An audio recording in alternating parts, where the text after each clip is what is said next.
Kia ora tātou kātoto I te po. Welcome and greetings to you all. Welcome to Blood, Sweat and Talanoa. Kia ora to my two usos up there, Te Hou and Shane. Today on our episode, we have one of the rallies or one of the bros from the Cook Islands as well. I'd just like to welcome our friend here, Kia ora, Mark. Kia ora na tātou katoto, Maloni, Talofa. Hey guys, how you going? I'm going good. Good. Hey, Mark, Yep. if you could please share with ourselves and our audience your background and your origins, and then we'll continue after that. Thank you. Sure. Well, I'm a first generation Cook Islander in New Zealand. My mum hails from Rarotonga via Tahiti. My dad's from Aitutaki. So I have connections with Samoa as well. My great-great-grandmother was Samoan. And I think there's a lot of Cook Islands that can claim connection with the Samoan culture as well. I'm the middle of 5 children, well, 6 actually. One of my older brother was whāngai to my auntie because her and her husband couldn't have children. So mum brought up 5 of us mainly, and I'm the middle child. And all that means, if you understand the dynamics of families and where different siblings sit at different ages and stages. Born in Wellington, and we were living in Mount Vic at first, and then it became too much for mum and dad's little 2-bedroom flat to have 2 older sisters there, and so they moved us out to Porirua. We went to Porirua, lived in Bedford Street and Cannons Creek.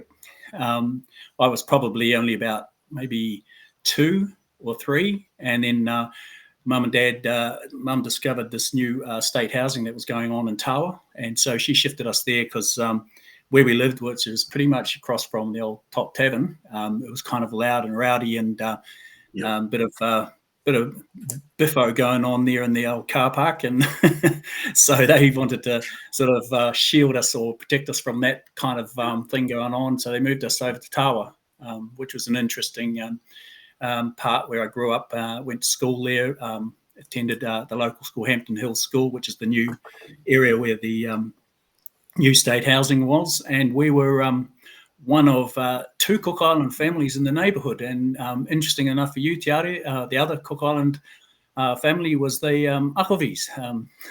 Te Are Rona, Akovi, my namesake. Auntie Rona, Uncle Te Are. They lived around the corner from us, but they unfortunately got caught up in with their house being the roof being lifted off it during the Wahine storm in 1967. Wow. And so the whole Akavi kōpū tangata, they came and stayed with us for a few days, and then we had to go back and kind of retrieve whatever they could, and then they felt it wasn't sort of their place to live there because it was predominantly papa'a, was predominantly Palangi in that neighbourhood, but they were all migrants. There was Greek, there was Scottish, there was Irish, Welsh, all around there, but I guess for Uncle Te Are's and Auntie Rona's reason, they decided to relocate back to Porirua, and of course landed in Waihora Street, the infamous Waihora Street. So yeah, we kind of lost, but we didn't really lose much connection with them because mum and dad were still involved with the Cook Island community, albeit that we lived in Tawa. So she still remained, connected with the church, particularly the Cook Island Church in Newtown. But then, of course, started getting involved as more Cook Island ministers started to appear in Porirua. So, so that was kind of like our early beginnings. And as I say, it was an interesting time because if some of you know, Tawa was predominantly a Pakeha suburb, a lot of wealthy people, not over our side of the because we're in the State House area. But I guess I was kind of, brought up in that kind of space where there weren't as many. And then over time, we had the Māori family move in, and then some Fijians moved in, and then it became a little bit more multicultural in that area. Yeah. I don't know if I can say I really enjoyed my time in Tawa for the various reasons that I just described before. But it was, I guess, gave me a good lead into what sort of determination I'd have as I went forward in my life and where I wanted to go. And I guess largely that was kind of around how I would fit into this Papa Palangi society that I was in. So it was interesting because with the whole family were quite involved in sports. Like Dad was quite a good rugby player. Mum was a good netballer. So we all kind of followed suit with that as being pretty good at our sports. And we were quite involved in the local community in terms of developing club sport culture. Like our family were kind of one of the foundation members of the Tawa Softball Club.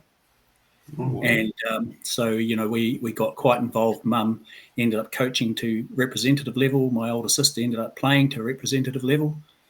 So it was an interesting time. It was an interesting time because, of course, in the background, we were sort of amongst mostly Pākehā. Yeah. Was that arena. Did you go to Tawa College as well? Was that? Yes, I went to Tawa College. Yes. Yep. Right till they asked me to leave. But yeah, it was kind of I'll say it again. It was an interesting time, which I won't sort of elaborate too much on it. But I guess in some ways it kind of helped shape me a bit in terms of where I wanted to go and what I aspired to do. Wow. Yeah. Hey, it's interesting how you mentioned Papa Tiare and Auntie Rona, how close you guys were, because I was just wondering how close, and now I know it's because you guys were neighbours back in the days. And, because Big George used to talk to me about it. Us. Hey, so, when we ride the CSP, the CSP with, what's his name? Fiona. It must give you memories when we ride past on that track, eh? Yeah. The hillside on your left, was it? Yeah. Yeah. So I was thinking, we ride past there when we do the tower from Mobile to Takapū Road. Yeah, well, it's a familiar place, obviously, because I lived there probably about 20 years of my life, and then sort of made the big move out of the place, and I got to say I didn't really miss it. I kind of made what I thought were friends, but they were sort of like not long-term friends. There's probably one or two who remain long-term friends, but the rest were sort of people that I associated with. Hey, I have a question too, Mark. I didn't realise Tawa had a softball club. I thought it was more cricket. Yeah, it's cricket and football was always, and rugby was kind of, we didn't foot it with the teams like Puria City or Puria Club or we did with Titahi Bay when it was a club. But your mum was basically one of the stalwarts, like got it up and running. Yeah, that's right. It's no longer around, yeah? It's still around. I think the women's playing Premier 1. Oh, gee, see, that's how I used to, so I don't keep up. Stay on the Kapiti coast, bro. Also with Dad, what club was he mainly involved with? Dad was mainly involved in the Berempore Rugby Club when they lived in Wellington before children, I guess. That was predominantly a Cook Island club. And he made sort of I think he was kind of Wellington B rep out of that. Cool. So and then of course once further on, once we came along, I guess there was a distraction of not being able to play as much sport as they used to, and obviously Dad having to do the mahi, do the work to look after us in Tawa there. And it was only when my younger brother came through to school that my mother decided to go back to work, so we could have a sort of hopefully better life, and it was. So it was. There was quite a few challenges, but my mother and her determination, the strength of her, was kind of led the way. I just got to say too, Tiare, that I have very fond memories of Auntie Rona and Uncle Tiare, and also, the bros, George and Parua and the girls as well. So fond memories of connection with them. Oh, Hey, Berenport Rugby. Yeah. That's not around now. Who are they now? No, that pretty much disbanded the moment all the Cook Islanders moved out. Oh, yeah. Because I think they moved out because a lot of the Samoans moved in. Oh, yeah. So there must So a lot of Samoans sorry, guys, to cut you off. You know how you got fond memories of Uncle Tiale Senior. Does Uncle the Junior over here? Is he sort of like an image, or is he sort of based up to Uncle Tad? I don't do the image. totally different stature, of course. Hey, he's still got the sense of humour, though. Yeah. Wow. Mark, yeah, in sitting down and doing a talanoa today, you're a qualified registered counsellor. You've been a pretty distinguished rugby coach across college and club rugby. You talk about those origins, but after that, you sort of entered, your first sort of experience was working in the corporate world. Yeah, prior to that, I started my career off at government printing office in Wellington as an apprentice, what we called photolithographer, which was more the sort of technical side of printing. That's getting images onto plate for printing, and was lucky enough to become a selected apprentice as one of the top apprentices to study printing and graphic arts in Melbourne, Australia. It's paid for by the government, so I shipped over there for a year. Now, typically what happens with people who are selected as scholarship winners are usually seen as future management within the organisation. I came back and they weren't quite sure what to do with me, so they sort of put me back to what I was used to, what I was really good at, the technical side of things. So this is pre Apple Macs and PCs and stuff. And unfortunately, I got shoulder tapped by a supplier company who could see the potential in my technical know-how, and they offered quite an amazing package to exit the government printing office. Wow!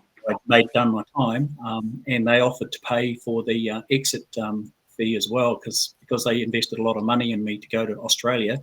If I'd left it sooner than within 2 years, I would have had to pay that back. But the company that took me on decided to pay for it for me, because they were that desperate to get me. And that kind of was a precursor to how my career would sort of unfold.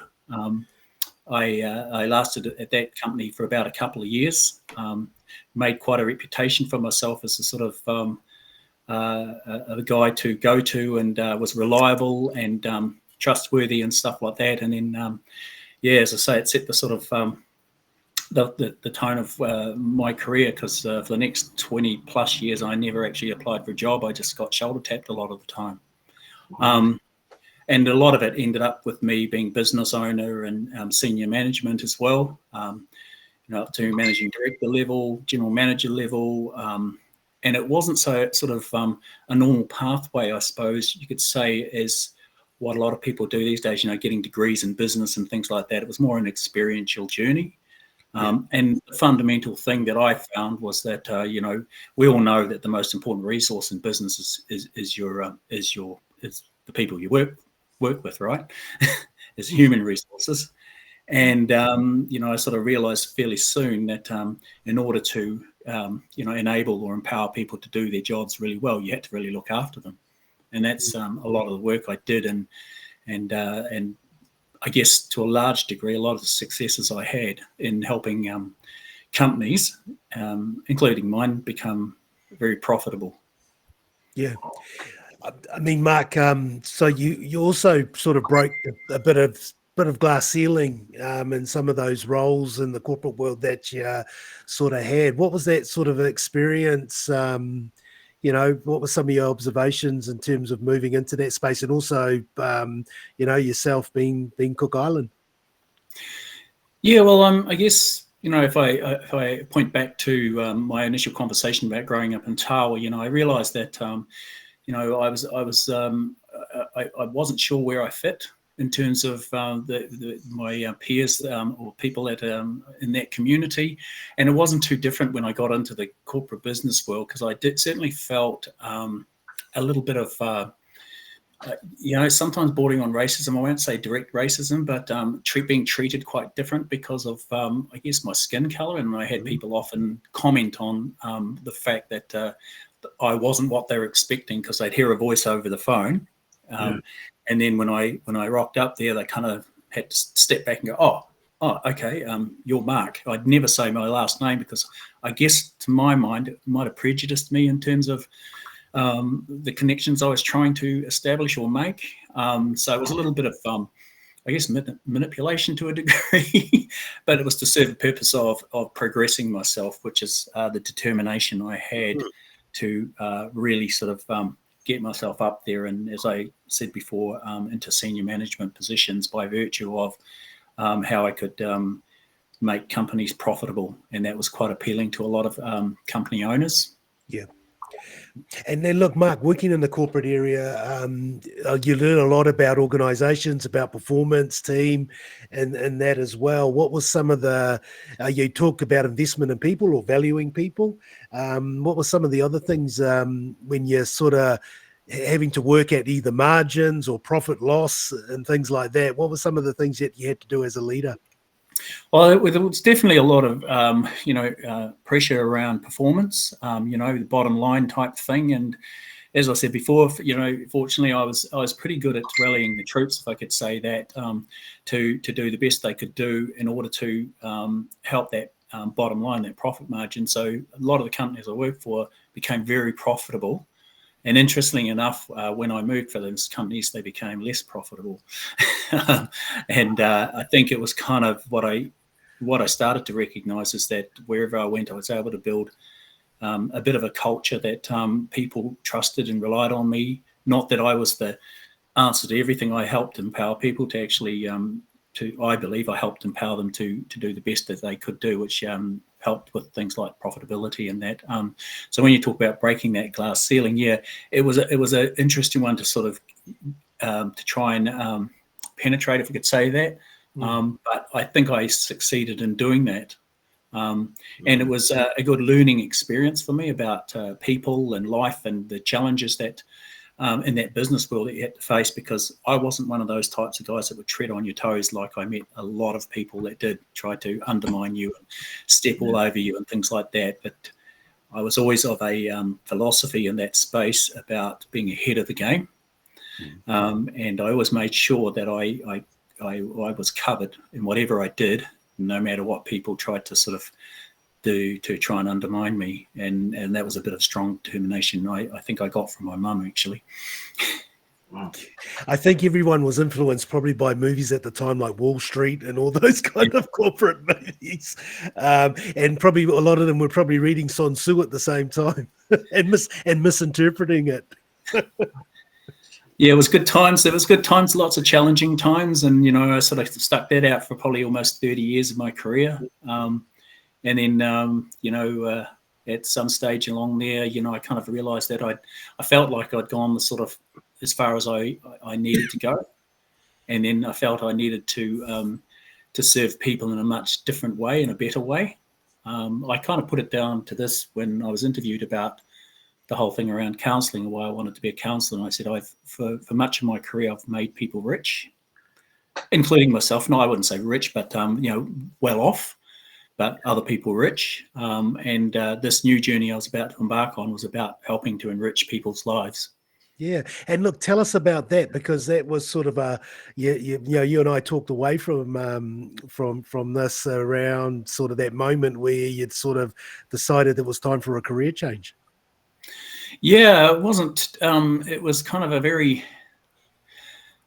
it wasn't so planned. I think I'd gone a bit tired of feeling under stress and things like that, and that performance thing. And I kind of thought when I was in a relaxed state, actually in Rarotonga with my partner, and I kind of turned to her and I said, I think I'm about to resign from my job. And she kind of questioned what my motives were, and I explained to her, I said, look, I'm sort of a bit over this, been doing it almost 30 years, and I said, I think I've achieved everything I've wanted to achieve in that space, and I think it's time for a change. I didn't know what that looked like, but as I alluded to before, the moment people were aware that I was leaving the company I was with at the time, I got phone call after phone call of people saying, come and have a talk, come and have a talk. I went and had a talk, but I just wasn't feeling it personally. I wasn't feeling it. And then my partner actually, persuaded me to go and see a career counsellor, who said to me, she said, I think you'd make a really good counsellor. And I thought, oh, okay. And then I actually encountered that within the same week from another area of somebody else who said exactly almost the same words. And he was a counsellor of some 40 years. And he said to me, I think you'd make a really good counsellor. And I thought, oh, okay. So I explored it and then signed up for Welltech to do their 3-year full-time counselling degree, Bachelor of Counselling. Yeah. So look, along that, you sort of get the qualification and sort of come out the other end of it. What was the next steps from there in terms of, okay, I've got the qualification now. How do I sort of get into that sort of work? Yeah, well, obviously with the business acumen I'd sort of developed over those years, my determination was to be in my own private practice. There was no way I was going to go and work for another organisation where, I wanted my personal flexibility, I wanted personal accountability. I didn't want to have to be doing those management tasks of being in charge of people, but helping people, as I said. So I started out positioning myself to do work in schools with youth. So I got a good break where I got approached by Bishop Viard, who'd I'd had a few good words said about me from a social worker. And so I worked at Bishop Viard and then ended up doing some work I did some work at Hutt Valley High School, did a bit of supervision work at St. Pat's in Wellington. Supervision means, it's cultural supervision, is working with Pākehā Pālangi counsellors and guiding them on how to engage effectively with Pacific Islanders. As you'll all be aware, St. Pat's was predominantly a Pacific Island college, as was Rongotai, as is, well, Silverstream's kind of gotten there almost. So yeah, I positioned myself to work a lot with youth, and I ended up doing a bit of work with SIFs as well. That wasn't a very good relationship because, it's SIFs. Do I need to say any more? Oranga Tamariki. That became a little bit fractious, and I thought, well, I don't need this, so I backed out of it. And then I managed to sort of pick up some work with another mental health organisation who I've been contracted to for about the last 10 years. And also I do work up at the Puriru Whānau Centre in Cannons Creek, who I've been contracted with for the last 10 years. So I've been in private practice for about 15 years. Yeah. What are some of the trends you see in counselling and particularly those you work with, over the last 15 years or so? Well, it's an interesting dichotomy, that one, because what I'm seeing emerging with children is really, really a real lack of resilience. And I've noticed that over the 15 or so years, the things that a lot of, and the emergence of a well-known label called ADHD. If a kid's acting up like a kid, then they must have ADHD. I don't subscribe to labels so much myself. I understand there's a place for them. But as I say, that dichotomy is that the ones that actually have struggled for, I guess if I could say, first world problems, e.g. trauma, violence and stuff like that, who are now in their middle ages, who are now in their 40s, 50s, 60s. I'm working with that end of the scale as well now, because they're basically children who've never been able to deal with their trauma from, and so their adult selves are still experiencing that, but they're acting in a completely different way, which is kind of, obviously it's not conducive to a sort of, I guess, a harmonious way of existing. Yeah, look. With some of the work that you do, one thing I'm interested in, Mark, is it drawn out of, you know, families in terms of what they deal with in terms of trauma, dysfunction, a number of things, or is it, you know, what part does also things like the system or things like that play in it? Is it intergenerational? Just interested in terms of your sort of thoughts. Is there sort of some things that you expect in working with the community that you work with, where some of these things sort of continue to sort of permeate through, or is it something that everyone's journey's pretty much their own? There's a lot of contributing factors, and you've gone through a few of them there. You know, obviously intergenerational trauma. I kind of feel personally that I guess if I would sort of point towards our Pacific Island culture, I feel like we've kind of retained our identity within the constraints of this Western world, which is kind of conflicted with us, I feel. To give you an example of that, talking about going back to intergenerational trauma, I know that our Pacific Island people are more about sort of punitive measures when it comes to disciplining their kids, and that sort of has a bearing on a lot of kids, and that's been through the last few generations. Fortunately, some of the people I know have been recipients of that, if I could say children that have come to the adult life, have actually managed to navigate through it. They've come out the other side okay, but they were starting to do the same punitive measures as they experienced when they were kids. Yeah. So, you know, talking about trauma, that is a lot of the work that I do. You know, there's the historical trauma that which brings about things like mental illness, you know, anxiety, depression, and sometimes even to the extreme end, schizophrenia, which I've noticed a lot in our Pacific Island people. Schizophrenia has been quite a prominent mental illness. Mark, talk to us a bit about schizophrenia. Sort of what is it, and then what are some of those symptoms?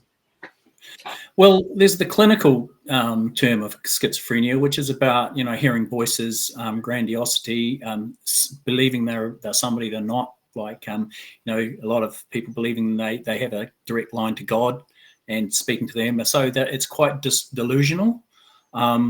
Now, how that's come about, you know, typically in clinical terms, there's a thing called predisposition. It means that, you know, it's come from genetic cause.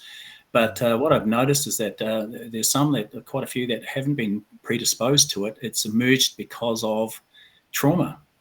You know, I can't categorically state it because I'm not a psychiatrist, but this is my observations of people. So there's that, and then of course comes to the stage where there's a thing called self-medication, where a lot of these people you know, decide to try to medicate themselves through drugs and alcohol, and that just brings a whole lot of other antisocial behaviours alongside the mental illness that they have, and you know, they end up going into psychiatric wards, and then they come back out, and then they just fall back into what's normal for them. But things like trauma is kind of brought about in other sort of areas, has brought about sort of high levels of violence. And so I also work with a lot of men who are perpetrators of violence. That's not just men, of course. There are women who do this as well, but predominantly men, because it's that power thing. Power thing. Now, you're a white ribbon ambassador as well. What does that involve? Well, it's meant to involve sort of promoting the whole idea of respectful relationships, and that it's how we respect women. And I think that kind of grabbed me, because when I look back in history and the research I've done, you know, as a Pacific Island race, we're a matriarchal society. I agree. And yet, you know, in both areas, both Māori or Pacific, I mean, you can call Māori Pacifica too, because they're in the same ocean, right? Yeah.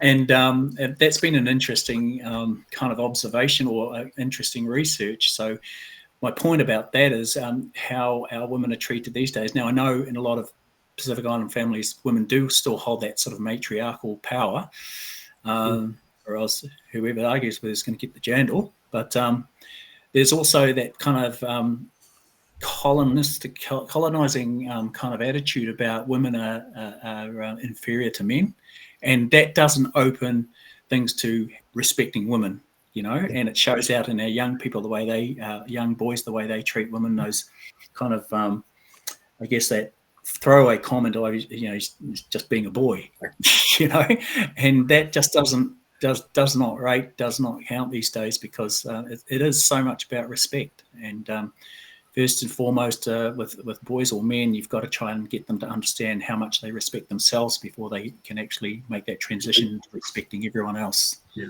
exactly. I mean, you've seen, in my own observation of some Pacific men, you see them that talk in such sort of saintly sort of thing around their mothers, and yet then you see their own behavior towards women, whether they're partners, their children and stuff like that, and you sort of think there's a bit of a disconnect in terms of this picture you have in one instance, and then behave in such another way in terms of the Methodist or sort of behavior. So yeah, really interesting. Yeah. You're about to say misogynist. Misogynist, yeah, that's what I was searching for. Again, I think that comes back to our conflict within ourselves in our identity, who we are as a culture. Who we are intrinsically. There's been that observation that children are it takes a village to raise a child, and that was actually observed by our Christian fellows who'd noticed that around the Pacific Islands. There was a consistent behaviour where the child was front and centre of a village, because of course they were the future of that village.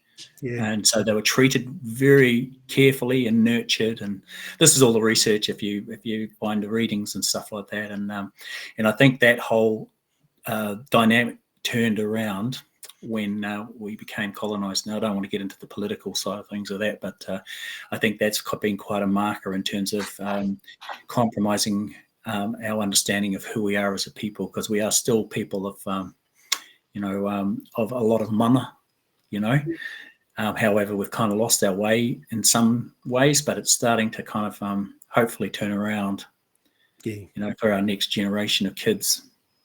Mark, we talked around sort of in that mental health sort of space as well. Where do you think, has there been sort of ground made in terms of using more cultural models of behaviour in terms of supporting or working with those in mental health?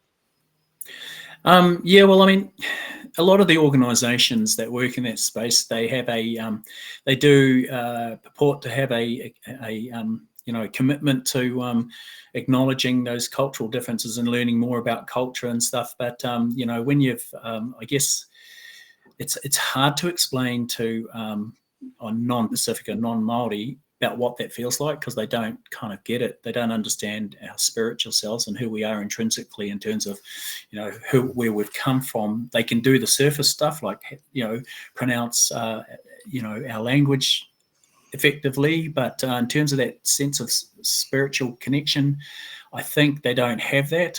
I'm trying to help sort of change that and turn that around with the people that I encounter. I mean, I supervise counsellors as well, as I talked about before, culturally supervise people. And that's just making sure that they're really getting an understanding of who we are as a people, if that makes sense. Yeah, it does. And sometimes it's hard from you talked about a Western model and your clinical, that if you don't have that lived experience, there's going to be a gap in terms of you trying to engage with someone who does have that lived experience or background. Yeah, well, I guess because I've got that background, I adapt my models of my models and approaches of the Western contexts with a more cultural lens over them, If that makes sense. I'm using a lot of things like metaphors to help people to understand, rather than in a clinical sense. So, I can do the clinical thing, but it actually, people get lost in the clinical side of things. So I keep it very simple, and also, as I say, put a cultural lens over a lot of things about understanding where people are, especially our Pacific Island Māori people, Yeah. I just wanted to ask you though too, with the anger management with couples, did you deal with couples like, with the Yeah, and with couples, each couple comes into relationship. Each partner in a relationship comes in with different types of lived experiences, of course, traumas, if you like, where there's conflict and constant conflict and confrontation and things like that. And each we go into this thing, our basic brain's called fight flight. When we're confronted with anything that challenges us, that is perceived to challenge us, so we act and behave in quite a different way. Now, intrinsically, we are warriors, and that's the thing. Warriors, that's the thing that comes to the fore. Is that kind of, especially as Tani, as men, that sort of protection thing. But it's now been skewered, if I could say that, in a way that it's more, become more violent towards our partners rather than trying to rationalize it. But again, if you've got two people in the relationship and they bring different experiences, that's the tricky one to try and navigate. And it's kind of when I'm doing couples counselling, it's about understanding each individual, what they bring to the relationship, and then they can understand each other and work on a foundation around, love, respect, and value, and what that looks like to them. But the fundamentals of those three things I just said are the same for everyone. But I'm just thinking about myself too, and seeing some uncles in there lose it a bit, not lose it, but really lose it with aunties. I've seen that as well with the violence, and how, I'm thinking about the trauma, it's done. So I've seen some stuff that I don't really talk about much, but well, that's sort of things that I see all the time, Te Hau. That when men come in or women come in, and I totally understand where that's coming from. And so I guess with that understanding helps kind of help people to feel that they are understood and they're being heard. I know their journeys. I'm very familiar with it.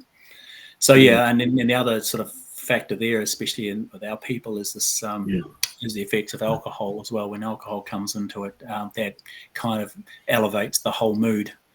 Because anger comes from a couple of places. It's mainly two main emotions are deep sadness and frustration. So and that creates anger. Yeah, but growing up, you mentioned the Kenneth Creek, was it the bottom? Is it the top tavern? Top tavern. Me being a youngster, I used to go with my bro, pick up that, and there was always like, you could hear. I'm not saying all the time, but I heard like not bottles, but like jugs thrown. Yeah. And I was like, wow, I was only a young fella, and just I could hear fighting a lot. Yeah, well, that's why it was known as the flying jug. Yeah. Oh, was it? Yeah, it was. I'm probably a slightly different generation from you guys, but I think in fact the top tavern was only new at the time we were there, and it was actually predominantly white at this stage, but of course Purita became it's actually quite what I understand. I've seen footage of photos of it. It was quite a flash place at one stage, and then as more Pacific Islanders moved in, it became quite predominantly a place for Pacific Islanders. Of course, then you had clash of cultures: Samoans, Tongans, Cook Islanders, Māori, all sort of not agreeing with each other, and then it ended up, and then you get alcohols on board as well, and that kind of makes things worse. And Mark, how do you break cycles? So, hey, Mark, can you hear me? Yeah. Yeah. So, So, Mark, how do you break cycles? How Can you guys hear me? I'm having issues on my side. Oh, yeah, we can hear you, bro. Mark, how do you break cycles? Okay. How do you how do you talked about some of the behaviors and that, yeah, and how do you break those, knowing that it's more than just sort of turning on a dime? Yeah, well, I mean, I guess it's in a clinical sense, it's called understanding the psychodynamic, and that's basically saying understanding where the traumas come from. You know, and at a base level, I know that the trauma's been around violence and that, and you know, being a victim of violence, but how they actually navigate that space is actually getting them to actually realize that they're no longer that child, that they're actually a fully grown adult who has responsibilities and is able to use their rational brain rather than their base brain, which is that fight flight that I talked about before. So breaking the cycles is actually getting men to, if I could use men as an example, is getting them to understand what they respect about themselves. And for the most part, when I ask that question, a lot of them can't answer it. Yeah. And so what breaking the cycle looks like is how resilient they can be in terms of picking up from that child that experienced or was a victim of violence to the adult they are now, and taking responsibility for that journey, because we all have incredibly powerful minds, but we can be influenced by other external forces that we can tend to blame at times. You know, the thing is, so, you know, she made me mad. Nobody makes you mad. You own that. You own that emotion. It's your emotion. So it's actually getting them to renegotiate that and understand that there is another way than straight to violence. It's a difficult one to turn, because when a person's been violent for most of their lives, it's really, really difficult, but it's not insurmountable, if I could say that. It's not impossible, because I've worked with a lot of men who've been able to turn around and change that instantaneous going to rage and then doing some damage. Yeah. I mean, how much of a journey is it for them in terms of, one, the realization, but then having to sort of look after them or monitor their behaviors or reactions in terms of thinking as opposed to moving to that fight or flight? Well, it's about sustaining those ideas or the tools and strategies that I give to them, and that is put on what I call their inner circle, the significant people in their lives. So I talk about the inner circle, which is the, you know, one or two people that are significant people in their lives that have an influence over them, and using them as a vehicle to help them continue to use these tools and strategies, because I can't be there all the time, but I give them the tools and strategies they can use. So if a guy, in conjunction with his wife or his partner, fully understand what that part of the journey is in terms of his recovery from the trauma and the violence that he's always had, then that's a good starting point. Now, some might argue that, but she's the victim of his behaviors, and so it's actually getting them to renegotiate that as well, because the men tend to have the most power, and that shows out in how women stay in those relationships. Yeah. So, Mark, look, you talked about that career change was working, wanting to work with young people and that as well. That also sort of took you into the space of sport and working with young people as well. Tell us about that and your role as a rugby coach. Yeah, well, that was kind of a little bit of a default thing. And the guy that got me into coaching, you guys all know, which is the infamous George Talanoa. Oh, true. So George has two sons the same age as mine. He asked if my youngest son, who was the same age as his younger son, would be interested in coming and playing rugby. And at the time, I had my son playing for Western Suburbs football over in Whitby, because his mum didn't want him to play rugby. But they chose to go down the rugby path. And then, of course, that sort of led on to me saying, yeah, okay, yep, he's interested, because my son came home and I think he might have got a bit of ribbing from George's son about playing football. And he said, I want to play rugby now. So I sent him down with George. And then George said to me, come down and watch. And then next thing he goes, Mark, can you run some grids? And so that started my coaching career. So the following year I was coaching. Oh, and I actually quite enjoyed it, just seeing these little guys and sort of I might have to turn the light on soon. Yeah, turn the light on. yeah, go for it. Yeah, Yeah. of course. Oh, There it goes. That's good. Yeah. Awesome, No, bro. that's Yeah, good. sorry about that, guys. Nah. Yeah, so that sort of started my career, and I sort of saw my sons through it. The older boy, he took up rugby. He was coached by another Cook Islander. I can't think of his name at the moment. But yeah, so and then next thing I know, I'm coaching rep rugby with the young guys as well, and then sort of I had quite a few successes in doing that, and that sort of, and I quite enjoyed it. I was really enjoying it. So, I put a lot of time into it and got a few trophies and things along the way. And then sort of followed my older son into college at local college Altea and started coaching through there and had successes there as well. Quite a few big significant successes insofar as that school went and really start to really enjoy that. And then somewhere along the line, I kind of got involved with more the professional level because a couple of guys that I was at college with became the management team at the Hurricanes. Wow. It was Chris Boyd and Chris Sterling, who Chris Boyd was obviously the most successful Hurricanes coach in winning the Super Rugby title. And Chris Sterling was pretty prominent in recruiting talent. So I kind of got involved with them and also picked up a couple of counselling gigs with a couple of professional players, and that turned out to be quite successful and got involved in that. Now that kind of led me into getting involved with the Hurricanes development as well. And so I was sort of looking at doing a pathway through there, but then I kind of thought, my real pathway is what I wanted to do is, I guess, help those, if I could say, less fortunate, whereas, the guys, professional rugby players, while they had a lot of issues themselves in terms of, a lot of pressures and stuff, it was still really about the community to me. And so I kind of started to move away from that a bit. I'm still involved with the Hurricanes, not so much this year, but in the past few years I have been. But that's through a EAP service, which I contract to as well.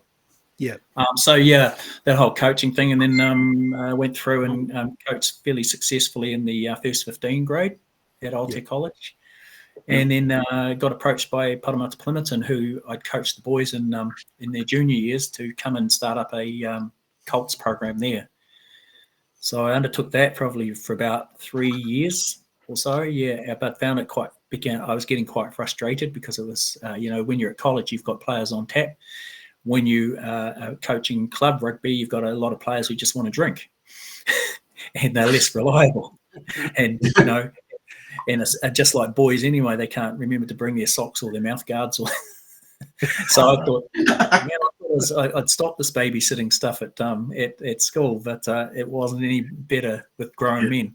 Became quite frustrated and realised that, I think my tenure had been done in that space with coaching.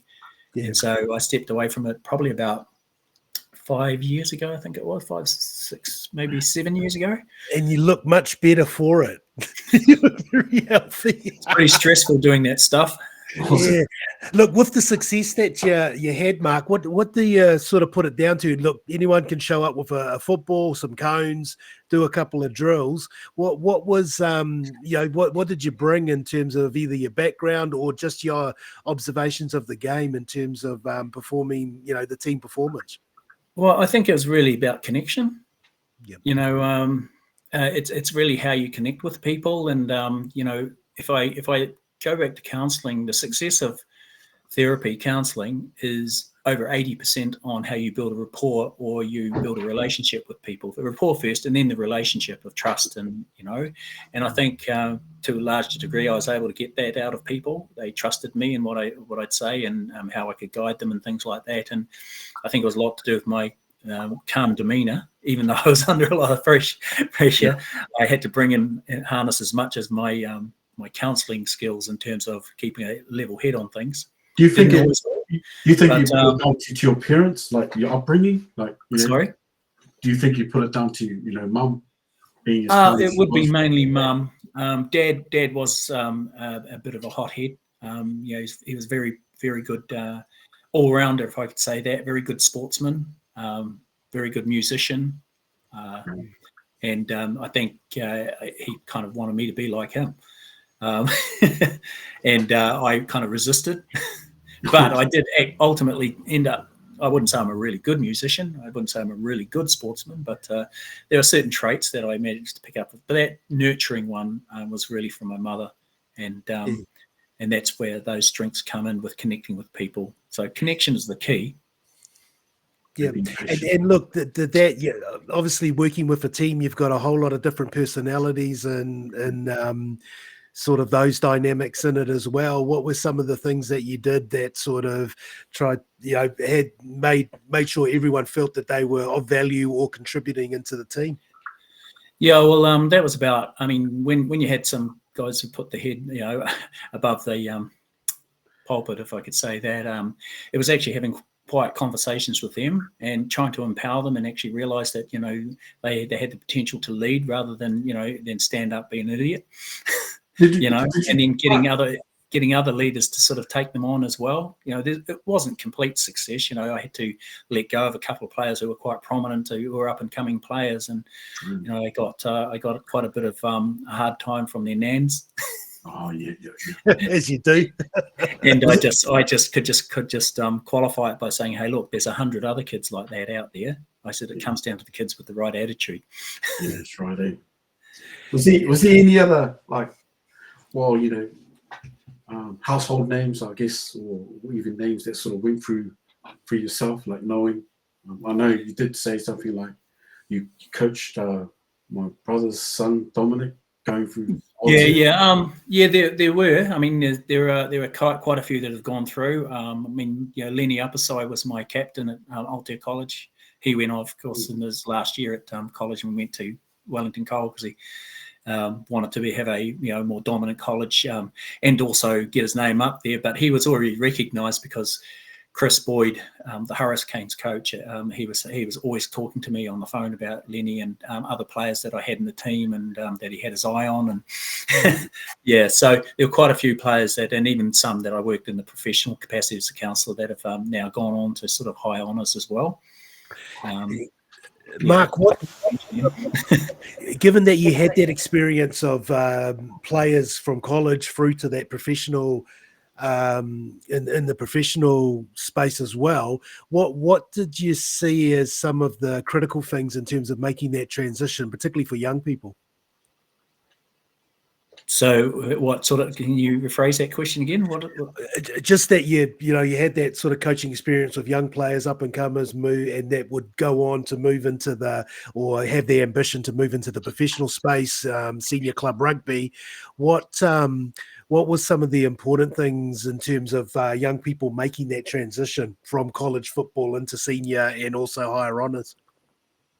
Oh, it was probably one of the things of trying to keep their feet on the ground, because when you're an up and coming player, and you're known as an up and coming player, you kind of act and behave in a different way, a bit cocky and a bit sure of yourself. But I guess Lenny Upside wasn't that type of person. He did have his feet on the ground. A few thought they were better than the game, and and they were good.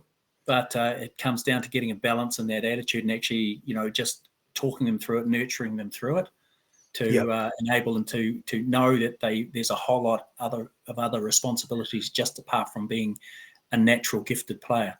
Yeah.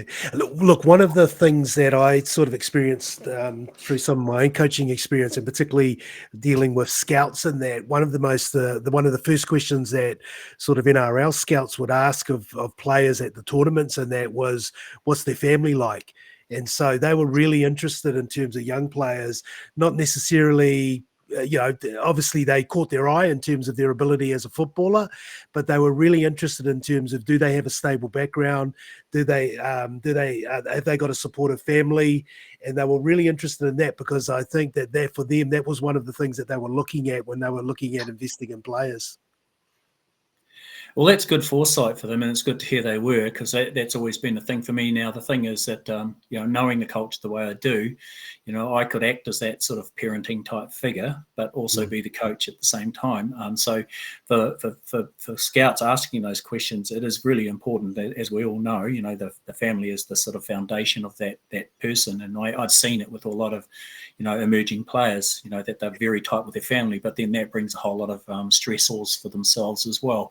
Like, oh, my son's going to be an All Black, and and then the pressure's right on, and then if they get injured, how they navigate that space as well, and that's a real one where they have to really work on their mental fortitude to actually make sure that they're taking full responsibility for how they recover, with obviously the help of other professionals as well when you get into that more professional arena. Yeah. But it's really the head stuff, Shane, is how you help them navigate through that. Yeah, and it's quite a bit of pressure on a young person at a young age, isn't it? In terms of, the family. Sometimes there is the hopes and aspirations of the family in terms of that young person doing well. And now we're moving into where you've got women involved in the professional game as well. So it's both genders in terms of those expectations and pressures. Yeah, it's huge. It's huge for them, and fortunately, a lot of them, I'm not sure how it goes in league, but they have professional development managers which cater for the professional side of who they are as a person, and the more, I guess, if you called it the pastoral side is more when they'll pass them on to people like me to work through the head emotion stuff. Yeah. Yeah, because look, that pastoral care is quite important, and with your sort of providing that employer assistance program type sort of support, what are some of the things that for a professional player in today's game, modern day, what are some of the things that you see a lot of professional players needing support for? Oh, look, because they have a lot of money at their disposal, they tend to do a lot of things that they wouldn't otherwise be able to do in terms of social life and things like that, alcohol, drugs, a whole lot of other things like, infidelity and things like that. And what I've found, a lot of these young emerging players coming through college, they end up in the professional arena as dads as well. They start off their professional life as dads, and that brings a whole lot of pressures as well from their partner, and the need to look after the children, as well as apply their be there every day for the training demands that they're expected to do in their professional careers. So they are things that disrupt them, and then they look for vices. I guess they don't look for them; they come upon them, and might be gambling or something like that, or other addictions that cause them to be distracted to their from their job, and it's hard for them to negotiate that at such a young age. But they kind of start to figure it out once they get past 20, 21, and if they manage to last that long as a sort of a person that people still have their eyes on, then they'll be away. But if they let themselves go, then it's a hard bit of a haul back. Given your proximity to players, do they make that transition from it's a game that I play and I love and I'm good at, to actually it's a day in, day out job, 40 times a year, and I've also it could be a career that has how long is a piece of string? The first injury could be it. Yeah, well, they do actually. From what I've seen, some of the guys that came out of college, for example, they're fresh boys who haven't have kids, and you can just see their maturity and things like that, and the distractions of, as I've mentioned before. But then I see them a few years on, and they've got a bit wise, and I've been quite impressed with the transition. I guess that's the thing around the professional development.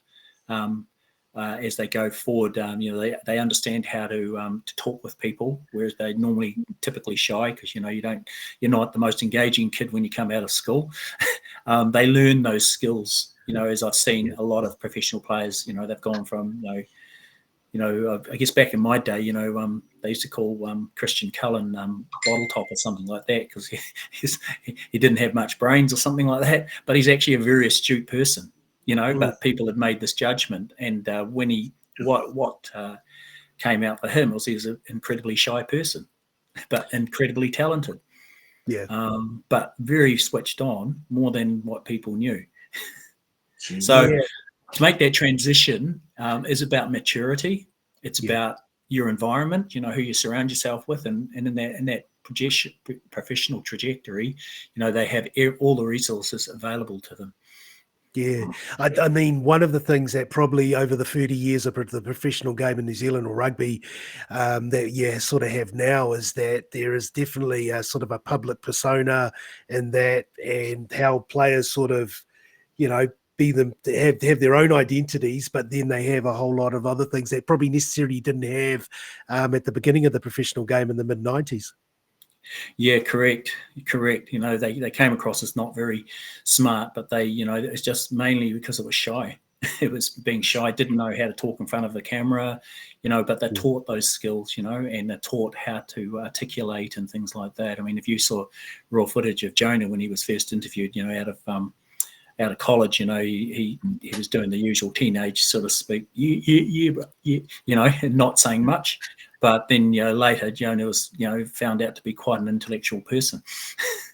Yeah, well, I mean, that's that sort of public perception, and then the reality, of the individual themselves. Look, Mark, it's fascinating in terms of talking around, your experience with counselling, your rugby, and that as well, and also the depth of your involvement in rugby, which you can see the skills that you sort of bring to the game that you're able to sort of utilize and get, a couple of great experiences from college through to the professional game and that as well. The other part of our sort of talanoa is around sort of your own health and well-being. And I know that, you're someone who's been on your own sort of health journey as well. Talk to us about that. Well, really, a lot of the work I do is kind of, I haven't said this before, it's quite a holistic approach to working with people, and that's about their physical well-being as much as their mental well-being, because they work in tandem, healthy body, healthy mind. And so in order to promote that, I've got to do that as well, I feel, in my professional capacity to be able to, walk that talk as well. So I've made it a personal thing, probably more so in the last 10 years as I've got older, to make sure I'm on top of my game physically, which means it helps me be on top of my game mentally, because it's quite it could be challenging, this type of work that I do, with what you're confronted with. And I think what I've done in terms of my own health journey is sort of built stronger physical, mental fortitude through it as well. I always had that because I've always had a really, really good memory. So when it comes to clients, I can relay stories from clients that I met 10 years ago who've come back to me, and then I'll say, oh yeah, blah, blah, blah. And they go, oh, do you remember that? So I'm pretty astute when it comes to my memory on a lot of things. But in terms of personal care, self-care is at the top of my list with people who come to me, is what do they do about their own well-being? And for the most part, I find a lot of people let their own personal physical well-being slide. And of course, that's put them into a less resilient position to be able to, navigate with their mental, emotional selves. And so once I talk to them about getting that in balance, that actually goes a long, long way for them making recovery and healing. Yeah, and you definitely model that yourself. You do a bit of biking. Yeah, do the biking, do the gym thing, eat healthy. I love island food, but it's probably one of the things that I last go to. The good chop suey, the taro, and the pork, and love all that food. I've heard of it.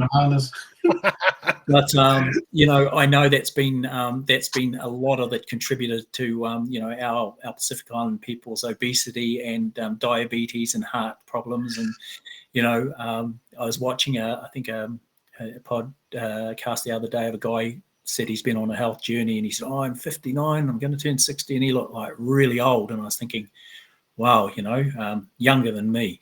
And I was thinking, I'm sure I don't look that bad. But I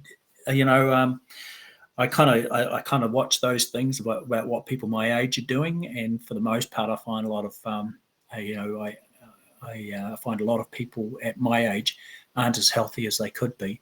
But going back to my clients, that's the thing I really push, is about self-care, their physical well-being, to a point where I actually have little prompts that I give them, and then a little Nike tick down the bottom, just do it. Yeah, again, it's around when I talked about breaking cycles and stuff like that. Around, some of that is towards yourself in terms of, emotion. And some are connected to emotion in terms of your eating, in terms of also economic, in terms of types of food, processed and that as well. So, all of that stuff is in the mix in terms of how people look after themselves. Yeah, 100%. There's a lot of men I know my age who are on medications, a whole raft of medications, and I believe that if they got their physical well-being and their diet right, that they wouldn't need the medication. Yeah. And my father was a good example. When he left to go over to live in Rarotonga, that was mainly because he had developed dementia. He was on a big raft. He had a bag full of drugs, medication for him. He ran out when he was in Rarotonga and never actually renewed them, and there was nothing wrong with him apart from the dementia. He was never sick, and healthy life over in the Cooks as well, a good son and that. So I try to push with a lot of men that if they get on top of their diet, that's getting rid of the alcohol, getting rid of the processed foods, the things that we love, the KFCs and whatever, that will go such a long way to their own physical, mental well-being, things like hypertension, gout, diabetes, a lot of that is sort of brought on by sort of a number of years of either bad diet and a number of bad practices in terms of your own personal health. Well, food is an addiction for us, for humans, in particular, especially, it's an addiction, but it's about managing that, having the mental fortitude to manage it and go, well, I don't need to have all that KFC. I can have one piece, but I don't need to have 5 pieces. Hey, and look, I'm reminded and you'd see this when you go to the Cook Islands as well. When I'm in Samoa, I see a number of people, like when they're working in the plantations or that, very slim, very sort of looking really good, and a lot of it is lifestyle and a lot of it is the diet in terms of eating it. So we talk about some of those foods that we eat, particularly in the diaspora, living in the Western world, but we find that closer to home there still is some practices that people do in the islands, and a number of things that they are pretty healthy and they don't suffer from some of the medical ailments that we have here in places like Australia, New Zealand, or America. Well, I can't say that about the Cook Islands because I know that there's a lot of unhealthy males and females over there. Yeah, well, they've adopted the whole New Zealand thing of just buying food rather than growing crops. Whereas I noticed when I went over to Samoa back when I was taking First 15, I took the Aote College First 15 over to Samoa, that they were a lot leaner than their counterparts that we were playing. Our guys were all big Samoan Tokelau boys, and they were like lean, muscular and fit as, Whereas in the Cook Islands, there's only a few that actually get through to that. I guess that next step, I was just thinking about one of my nephews that's playing in, I can't remember which team it's, maybe the Brisbane Broncos, Brandon Piakura. Yes. Yeah. He's one of the ones who's able to get through, one of a few, but when you have people like, Kevin Edo, of course, he came through it through the New Zealand channel, rather than the Cook Island one, but he's half the man that he used to be in terms of physicality, his stature. Yeah. Still super fit. Yeah, it must be something in the Cook Island genes, because Andre Whitaker, yourself, Andre's lean as. Yeah. Yeah. Well, it's about paying attention to your well-being, because I say to a lot of men, how long do you think you're going to live? How long do you want to live for? What you're doing at the moment, you're shortening your life, and sometimes that wake-up call isn't sufficient, Yeah. But they want to change. They want to do something about it, but it's about taking personal responsibility for themselves. Yeah, I've come across some cases, including in my own family, where there's an element of fatalism to it all, and it doesn't necessarily need to be, in terms of some behaviours or that ability in terms of your longevity. Well, too much to live for. You got your children still, you got your grandchildren. All those components of your life. How much do you value them? In order to truly love and value them, you've got to truly love and value yourself, that you can, be there for them as long as you can. We know we're all going to go at some stage, but if we can sort of make it as a bit longer than what you would be if you're on an unhealthy diet, not physical, then why wouldn't you? But that's the big question. Why wouldn't you? No, true. So, Mark, look, Te Hau, any last questions? Yeah. I had a few questions before, but I just want to thank you, bro, for, sharing your journey. And you probably met so many people along the way and counseled and encouraged. So, yeah, thank you, bro. Yeah, I have. I've got, I still know a lot of people in the business world, so I've still got connections there when I need to call on them, and I do with some of my clients. I manage to find my clients jobs, especially when they've just come out of prison. I've got some connections there to help them, restart their lives. So people often need a hand up, not a hand out. A hand up. Hey, look, it's been an honour and privilege to have been on the BST and especially amongst the esteemed guests that have been on before me.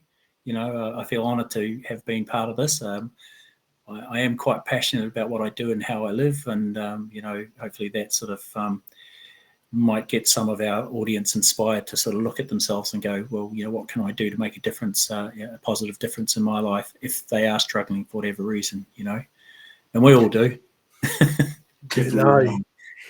And look, definitely have, Mark. Look, it's been a real pleasure and a privilege on our part. We lost our brother Te connection problem halfway through, but that it weren't going to stop in terms of the Talanoa because it was just so good. And so, really thank you in terms of the Talanoa, the conversation, just some real gems in terms of sharing your experiences, one in terms of your backstory, but then also the wonderful work that you do through counselling and that as well, and just some of those observations in terms of rugby. Us two guys here, rugby league guys, but always that affinity between the two games in terms of shared sort of experiences and knowledge and that as well. And it sounds like you've had some really great experiences through the game and also bring a lot to it in terms of your background as well. So, really appreciate the time, Mark, and definitely would love to get you back and talk about a myriad of things that I think we can talk about further. So thanks for the experience tonight. Really sort of love the Talanoa. Happy to sort of answer any questions outside of this Talanoa as well. So me taki mata whawhatai lava. Mahalo soifua, and thank you. So, we're out of here, and we'll see everyone next time. Mā te wā. Thanks, bro. Bye.